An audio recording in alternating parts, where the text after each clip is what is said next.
Hello friends, आप सभी का अपने एचडीएस ट्यूटोरियल पर स्वागत है। तो देखिए, जैकपॉट क्लास 8 का अगला वीकली टेस्ट 28 सितंबर को होने वाला है। अच्छी तरीके से आप लोग तैयारी कीजिए। इस वीडियो में आप सभी को हिंदी का very very important question, viral important question बताने वाला हूँ। अच्छी तरीके से सभी क्वेश्चन का आप लोग याद कर लीजिएगा, जिससे आपका वीकली टेस्ट अच्छे से जाए।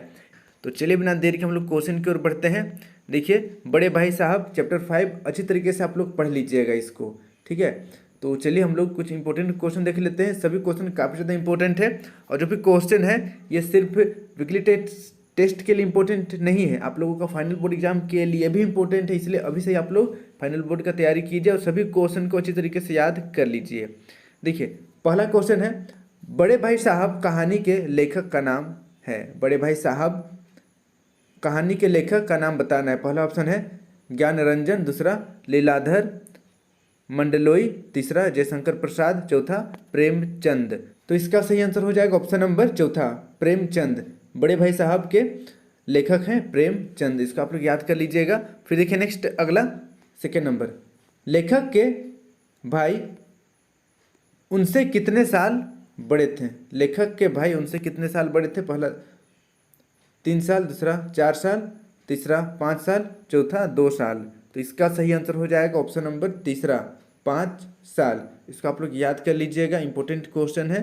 अब बढ़ते हैं नेक्स्ट अगला तीसरा नंबर की ओर। बड़े भाई साहब लेखक से कितने दर्जे आगे थे। पहला ऑप्शन है 3 दर्जा, दूसरा 4 दर्जा, तीसरा 2 दर्जा, चौथा 1 दर्जा। तो इसका सही आंसर हो जाएगा ऑप्शन नंबर पहला, 3 दर्जा। इसको आप लोग याद कर लीजिएगा। फिर देखिए नेक्स्ट अगला 4 नंबर, बड़े भाई साहब किस मामले में जल्दबाजी से काम लेना पसंद नहीं करते थे। पहला देखिए तालीम या शिक्षा के मामले में, दूसरा खेल के मामले में, तीसरा भोजन के मामले में, चौथा कोई भी निर्णय लेने के मामले में। तो इसका सही आंसर हो जाएगा ऑप्शन नंबर पहला, तालीम या शिक्षा के मामले में जल्दबाजी से काम लेना पसंद नहीं करते थे। इसको आप लोग याद कर लीजिएगा। फिर देखिए नेक्स्ट अगला 5 नंबर, बड़े भाई साहब का शिक्षा के मामले में काम करने का क्या तरीका था। पहला ऑप्शन देखिए 1 साल का काम 1 महीने में कर डालते थे, दूसरा वे आज का काम कल पर डाल देते थे, तीसरा 1 साल का काम 2-3 साल में करते थे, चौथा उपरोक्त सभी। तो इसका सही आंसर हो जाएगा ऑप्शन नंबर तीसरा, 1 साल का काम 2-3 साल में करते थे। इसको आप लोग याद कर लीजिएगा। फिर देखिए नेक्स्ट अगला 6 नंबर, बड़े भाई साहब का जन्म सिद्ध अधिकार क्या था। बड़े भाई साहब का जन्म सिद्ध अधिकार क्या था। पहला ऑप्शन है छोटे भाई को उपदेश देना, दूसरा छोटे भाई को प्यार करना, तीसरा छोटे भाई के साथ मिलकर मौज मस्ती करना, चौथा छोटे भाई को डांटना डपटना और उसकी निगरानी करना। तो इसका सही आंसर हो जाएगा ऑप्शन नंबर चौथा, छोटे भाई को डांटना डपटना और उसकी निगरानी करना। तो इसको आप लोग याद कर लीजिएगा। अब बढ़ते हैं नेक्स्ट अगला 7 नंबर की ओर। 7 नंबर का क्वेश्चन देखिए, लेखक अर्थात छोटे भाई की शालीनता किसमें थी। छोटे भाई की शालीनता किसमें थी। पहला देखिए, पहला ऑप्शन है बड़े भाई के आदेश को कानून मानने में, दूसरा बड़े भाई के आदेश की अवहेलना करने में, तीसरा मेहनत से पढ़ाई करने में, चौथा खेलने कूदने में। तो इसका सही आंसर हो जाएगा ऑप्शन नंबर पहला, बड़े भाई के आदेश को कानून मानने में। तो इसका आप लोग याद कर लीजिएगा, इंपॉर्टेंट क्वेश्चन है। फिर देखिए नेक्स्ट अगला 8 नंबर, बड़े भाई साहब का स्वभाव कैसा था। बड़े भाई साहब का स्वभाव कैसा था। पहला अध्ययनशील, दूसरा चंचल, तीसरा खाने पीने के शौकीन, चौथा खेलने कूदने के शौकीन। तो इसका सही आंसर हो जाएगा ऑप्शन नंबर पहला, अध्ययनशील। अध्ययनशील यानी कि पढ़ाकू। फिर देखिए नेक्स्ट अगला 9 नंबर, बड़े भाई साहब दिमाग को आराम देने के लिए क्या करते थे।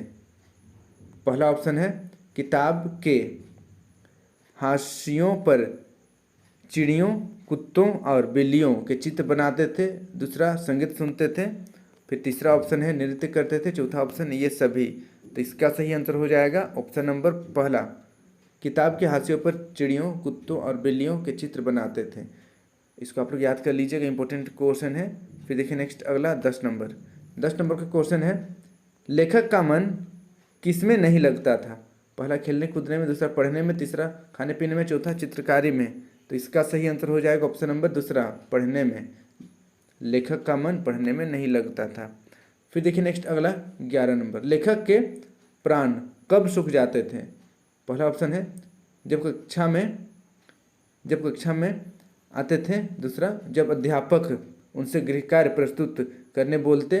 तीसरा, जब कोई उन्हें खेलने के लिए कहता था। और चौथा, जब कमरे में अपने बड़े भाई साहब का रौद्र रूप देखते हैं। तो इसका सही आंसर हो जाएगा ऑप्शन नंबर चौथा, जब कमरे में बड़े भाई साहब का रौद्र रूप देखते तब लेखक के प्राण सूख जाते थे। इसको आप लोग याद कर लीजिएगा, इंपॉर्टेंट क्वेश्चन है। फिर देखिए नेक्स्ट अगला 12 नंबर, प्राण सूख जाना अर्थ। प्राण सूख जाना का क्या अर्थ है? पहला ऑप्शन है भूख लगना, दूसरा प्यास लगना, तीसरा सो जाना, चौथा बहुत भयभीत होना। तो इसका सही आंसर हो जाएगा ऑप्शन नंबर चौथा, बहुत भयभीत होना। फिर देखिए नेक्स्ट अगला 13 नंबर, सिर पर नंगी तलवार लटकना मुहावरे का अर्थ क्या है? सिर पर नंगी तलवार लटकना मुहावरे का अर्थ बताइए। पहला ऑप्शन है तलवार से प्रहार, दूसरा युद्ध होना, तीसरा मृत्यु होना, चौथा खतरे का अत्यधिक समीप होना। तो इसका सही आंसर हो जाएगा ऑप्शन नंबर चौथा, खतरे का अत्यधिक समीप होना। इसको आप लोग याद कर लीजिएगा, इंपॉर्टेंट क्वेश्चन है। फिर देखिए नेक्स्ट अगला 14 नंबर, टाइम टेबल बनाने के पहले ही दिन से क्या शुरू हो जाता था? पहला ऑप्शन है टाइम टेबल पर अमल करना, दूसरा टाइम टेबल की अवहेलना करना, तीसरा मौज मस्ती करने का काम, और चौथा मित्रों के साथ मिलकर अध्ययन करने का काम। तो इसका सही आंसर हो जाएगा ऑप्शन नंबर दूसरा, टाइम टेबल की अवहेलना करना। जैसे हम लोग भी करते हैं, टाइम टेबल बनाते हैं, दूसरे दिन से ही बस टाइम टेबल दीवार या फिर टेबल पे रह जाता है। ठीक है, तो इसको आप लोग याद कर लीजिएगा। अब बढ़ते हैं नेक्स्ट अगला 15 नंबर की ओर। देखिए रावण कौन था? बताइए रावण कौन था? पहला ऑप्शन है अयोध्या का राजा, दूसरा भूमंडल का स्वामी, तीसरा अंग्रेजों का मददगार, चौथा देवताओं का गुलाम। तो इसका सही आंसर हो जाएगा ऑप्शन नंबर दूसरा, भूमंडल का स्वामी, यानी कि धरती का स्वामी आप कह सकते हैं, या लंका का स्वामी। इसको आप लोग याद कर लीजिएगा, इंपॉर्टेंट क्वेश्चन है। अब हम लोग बढ़ते हैं कुछ इंपॉर्टेंट सब्जेक्टिव क्वेश्चन की ओर। ठीक है, सभी इंपॉर्टेंट है, अच्छी तरीके से याद कर लीजिएगा। देखिए पहला क्वेश्चन है, लेखक के बड़े भाई साहब अपने दिमाग को आराम देने के लिए क्या क्या करते थे? तो ये तो हमने पहले ही यहाँ पर देख लिया है कि यहाँ पर देखिए किताबों के हाशियों पर चिड़ियों, कुत्तों और बिल्लियों के चित्र बनाते थे।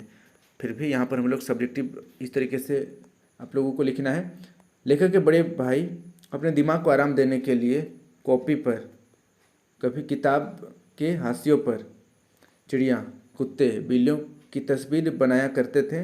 कभी एक ही नाम या शब्द को 10 या 20 बार लिखते, कभी कोई शब्द रचना करते जिसका कोई भी अर्थ नहीं होता था।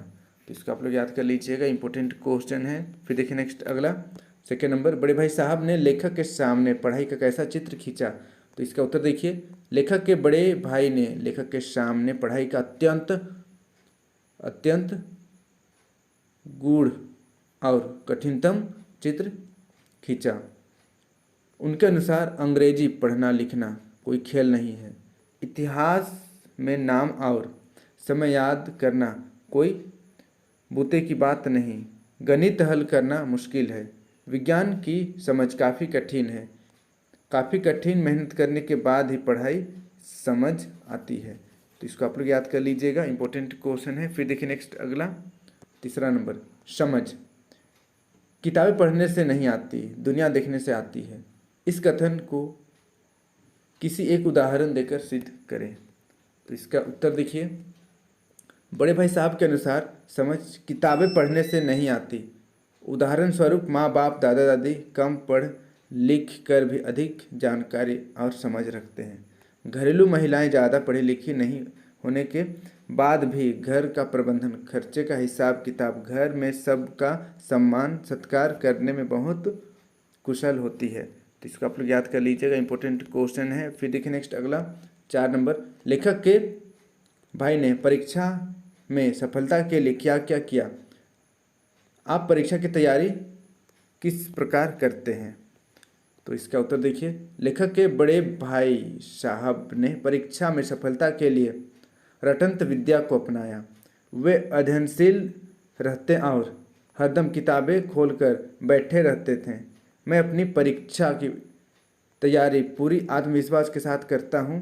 सभी विषयों को लिखकर अभ्यास करने में विश्वास करता हूँ। गणित का फॉर्मूला एवं नियम को प्रतिदिन अभ्यास करता हूँ। इसके अलावा अन्य विषयों को भी मैं अपने शिक्षकों और घर में पढ़े लिखे बड़ों की सहायता से समझकर और प्रतिदिन के अभ्यास द्वारा पूरा करता हूँ। तो इसको आप लोग याद कर लीजिएगा, इंपॉर्टेंट क्वेश्चन है। फिर देखिए नेक्स्ट अगला 5 नंबर का क्वेश्चन है, बुनियाद ही पुख्ता ना हो तो मकान कैसे पायदार बने, इस पंक्ति का भाव स्पष्ट करें। तो इसका उत्तर देखिए, जिस प्रकार मकान को मजबूत बनाने के लिए नींव को मजबूत बनाया जाता है, उसी प्रकार शायद बड़े भाई साहब हर कक्ष को 1 साल में नहीं बल्कि 2-2 सालों में पास करते थे, ताकि उनकी पढ़ाई बहुत मजबूत हो सके।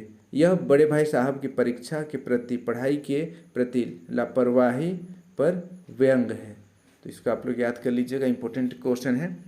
और अपने सभी दोस्तों के साथ वीडियो को शेयर कर दीजिएगा ताकि उन्हें भी इस वीडियो का लाभ हो सकेगा। आज के लिए इतना ही। Thank you for watching video. जय हिंद, जय भारत।